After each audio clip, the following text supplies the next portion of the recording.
Hi, എന്നാണ്ട് വിശേഷം? അപ്പം ഇന്ന് വിശ്വാസോത്സവത്തിൻ്റെ രണ്ടാമത്തെ ദിവസമാണ് കേട്ടോ. ഇവിടെ രാവിലെ 8 മണിയാവുമ്പോൾ സ്റ്റാർട്ട് ചെയ്യും. അപ്പം നമുക്ക് നേരത്തെ തന്നെ പള്ളിയിൽ ചെല്ലണം.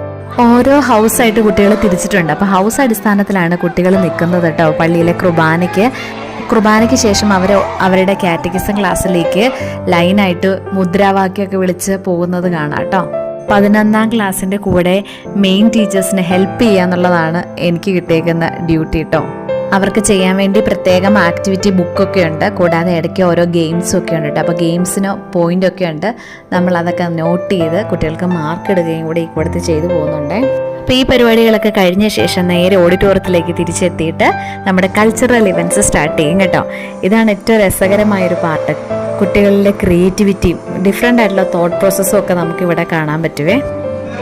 ഇടയ്ക്ക് കിട്ടുന്ന ബ്രേക്ക് ടൈമിൽ നമ്മുടെ സീനിയർ ചേട്ടന്മാർ മാർക്ക് വിളിച്ച് പറയുമ്പോൾ ആവേശമുണ്ടല്ലോ, ഒരു കലോത്സവത്തിൻ്റെ ഒക്കെ പ്രതീതി പോലെ നമുക്ക് തോന്നും. പള്ളിയിൽ നിന്ന് ചെറിയ സ്നാക്സ് ഒക്കെ കിട്ടി അതൊക്കെ കഴിച്ച് നമ്മൾ വീട്ടിലെത്തുമ്പോൾ ഉണ്ടല്ലോ, ഇവിടെ കുറേ ദിവസമായിട്ട് ഇങ്ങനെ പക്ഷികൾ വരുന്നുണ്ട് കേട്ടോ. ജനലിൽ ഇങ്ങനെ മുട്ടി അവരുടെ ശബ്ദമൊക്കെ കേൾക്കാൻ നല്ല രസമാണ്. ഉച്ച കഴിഞ്ഞിട്ട് ഇങ്ങനെ വെറുതെ ഇരിക്കാമെന്ന് ഓർത്തിരുന്നപ്പോഴാണ് നമ്മുടെ ആമസോൺ ചേട്ടൻ വരുന്നത് കേട്ടോ. ഔസോ കുഞ്ഞിന് ഒരു സൈലോ ഫോണും കൂടി ഈ കൂടെ കൊണ്ടുവന്നിട്ടുണ്ട്. അപ്പോൾ അവൻ അത് പൊട്ടിച്ച് അവൻ്റെ അതൊരു എക്സൈറ്റ്മെൻ്റ് ഒക്കെ കാണാനായിട്ടാണ് ഏറ്റവും രസം. ആ കളിപ്പാട്ടം കിട്ടുമ്പോൾ എക്സൈറ്റ്മെൻറ്റ്.